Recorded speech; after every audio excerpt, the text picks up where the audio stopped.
1999లో భారత్ మరియు పాకిస్తాన్ మధ్య లాహోర్ ఒప్పందం జరిగింది. దీని ప్రకారం శీతాకాలంలో చలి పెరిగినప్పుడు రెండు దేశాల సైనికులు కార్గిల్ ఎత్తైన శిఖరాల నుండి కిందికి దిగి రావాలి. చలి పెరగగానే భారత్ సైనికులు తమ పోస్టుల నుండి కిందికి దిగి వచ్చారు. కానీ పాకిస్తాన్ సైనికులు మాత్రం అక్కడే ఉండిపోయారు. భారత సైనికులు తిరిగి పైకి వెళ్ళినప్పుడు పాకిస్తాన్ సైనికులు వారిపై కాల్పులు జరిపారు. దీనికి ప్రతీకారంగా భారత ఎయిర్ ఫోర్స్ బాంబు దాడులు ప్రారంభించింది. దీనివల్ల పాకిస్తాన్ సైనికులు భారీగా ప్రాణాలు కోల్పోయారు. అదే సమయంలో భారత నేవీ కరాచీ ఓడరేవును దిగ్బంధించింది. దీనివల్ల పాకిస్తాన్ వద్ద కేవలం 7 రోజులకు సరిపడా పెట్రోల్ మాత్రమే మిగిలింది.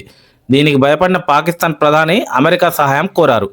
అప్పటి అమెరికా అధ్యక్షుడు క్లింటన్ భారత ప్రధాని అటల్ బిహారీ వాజ్పేయికి ఫోన్ చేసి యుద్ధం ఆపమని కోరారు.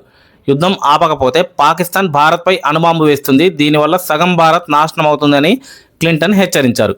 అప్పుడు వాజ్పేయి గారు ఎంతో ధైర్యంగా ఇలా సమాధానం ఇచ్చారు: పాకిస్తాన్కు అంత గర్వం ఉంటే బాంబు వేయమను, కానీ వారు ఆ పని చేస్తే మరుసటి రోజు సూర్యోదయాన్ని చూసేందుకు పాకిస్తాన్లో ఒక్క వ్యక్తి కూడా ప్రాణాలతో ఉండడు. అణుయుద్ధం జరిగితే సగం భారత్ పోవచ్చు, కానీ పాకిస్తాన్ మాత్రం ప్రపంచ పటం నుండే కనుమరుగవుతుందని హెచ్చరించారు. మరి భారత్ కన్నా ఇలాంటి గొప్ప వ్యక్తుల గురించి మీ అభిప్రాయాన్ని కామెంట్ చేయండి. ఇలాంటి అమేజింగ్ ఫ్యాక్ట్స్ కోసం ఛానల్ను సబ్స్క్రైబ్ చేయండి.